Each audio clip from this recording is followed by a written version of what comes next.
The Economist. Will China leave behind its economic woes in 2024? 중국은 2024년에 경제적 어려움에서 벗어날 수 있을까? 2007년부터 2009년까지 세계 금융위기 이후 경제학자들은 세계 경제가 다시는 예전과 같지 않을 것이라는 사실을 재빨리 이해했습니다. 이를 뉴노멀이라고 부르며 중국 지도자들도 이 용어를 채택하였습니다. 중국의 오랜 코로나19 퇴치와 올해 실망스러운 재개 이후 이러한 정서가 다시 나타나고 있습니다. 중국의 성장 전망은 구조적으로 더 약한 것으로 보입니다.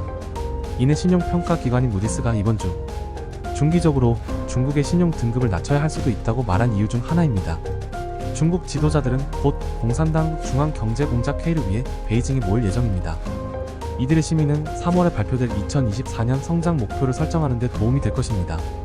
대부분의 전문가들은 중국 경제가 5% 미만 성장할 것으로 예상하고 있습니다. 무디스는 4%를 전망했습니다. 따라서 공무원들은 이러한 둔화에 얼마나 강력하게 저항할 것인지 결정해야 합니다. 중국의 부동산 침체가 어떻게 끝날지 먼저 고려하지 않고서는 경제가 어떻게 성장할 것인지를 생각하는 것은 불가능합니다.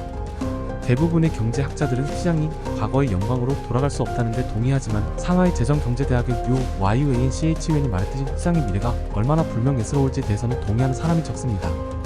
과거에는 아파트 가격이 오를 것으로 예상한 구매자들의 투기적 수요로 인해 매매가 부양되었습니다. 미래의 시장은 새 주택이나 더 나은 주택을 원하는 구매자의 근본적인 수요를 주로 충족시켜야 할 것입니다. 중국의 부동산 침체는 또한 중국의 재정 방식에 있어 뉴 노멀의 필요성을 드러냈습니다. 경기 침체로 인해 토지 판매가 타격을 입었고 지방 정부의 중요한 수입원이 차단되었습니다. 이로 인해 그들이 소유한 기업과 그들이 후원하는 금융수단의 부채를 감당하기가 더욱 어려워졌습니다. 무디스가 표현한 것처럼 이러한 우발부채는 결정적입니다. 중앙정부는 지방정부 자금 조달, 기관이 발행한 공개거래 채권에 대한 완전한 채무 불이행을 방지하고 싶어합니다. 그러나 향후 이러한 차량에 대한 무분별한 대출을 조장할 수 있는 광범위한 구제금융을 피하는 데도 열중하고 있습니다. 중앙정부가 마지못해 제공하는 지원은 공공재정을 약화시키겠지만 채무 불이행으로 인해 국유 금융 시스템에 대한 신뢰가 훼손된다면 도움을 거부하는 것도 재정적으로 큰 비용이 들 수 있습니다. 현재 중국 중앙정부, 지방정부 자금 조달 수단 간의 관계는 여전히 진행 중입니다. 무슨 일이 일어나든 재산은 중기적으로 줄어들 것으로 보입니다. 그 자리는 무엇이 차지할까요? 관계자들은 전기 자동차, 리튬 이온 배터리, 재생에너지, 특히 풍력 및 태양광 발전을 포함한 3대 산업인 신 3대 산업에 대해 이야기하기 시작했습니다. 그러나 은행 골드만삭스의 매기회의에 따르면 이러한 역동성에도 불구하고 이러한 산업은 상대적으로 규모가 작아 중국 GDP의 3.5%를 차지합니다. 대조적으로 부동산은 업스트림 공급 업체와의 연결, 소비자 수요 및 지방 정부 재정을 고려하면 여전히 GDP의 거의 23%를 차지합니다. 새로운 세계 국가가 함께 연간 20%씩 성장하더라도 부동산 경기 침체로 인해 차감되는 만큼 향후 몇 년간 성장에 기여할 수는 없습니다. 새로운 세계 그룹은 또한 블루칼라 직업과 사무직 직업에 유용한 혼합을 생성하는 부동산만큼 노동 집약적이지 않습니다.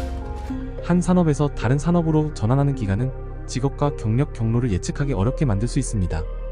차이 씨는 이러한 노동시장의 불확실성으로 인해 중국 소비자들의 지출이 억제될 것이며 이들 소비자는 나이가 들수록 더욱 보수적이 될 것이라고 우려합니다. 출처 생각하나 디플레이션이란 무엇인가요? 디플레이션은 한 국가의 경제에서 재화와 용역의 일반적이고 지속적인 물가의 하락을 의미합니다. 이는 인플레이션, 즉 물가 상승의 반대 개념으로 이해됩니다. 디플레이션 동안에는 화폐의 가치가 상승하며 이는 경제상 거래에서 필요한 통화량이 감소했음을 나타냅니다. 디플레이션은 소비자에게 저렴한 가격을 제공할 수 있지만 과도한 디플레이션은 경제에 부정적인 영향을 미칠 수 있습니다. 예를 들어 소비자들이 물건을 나중에 살수록 더 이익이라고 생각해 소비를 연기하게 되면 기업의 판매는 더욱 부진해지고 제품 가격은 더욱 내려가게 됩니다. 이러한 현상이 사회 전반에 일어나면 기업이 파산하고 은행이 도산하며 장기 불황이 현실화될 수 있습니다. Disclaimer. 상기 자료는 투자를 유도할 목적이 아닌 정보 제공을 목적으로 하고 있음을 밝힙니다. 따라서 모든 투자 판단의 책임은 투자자 본인에게 있음을 밝힙니다.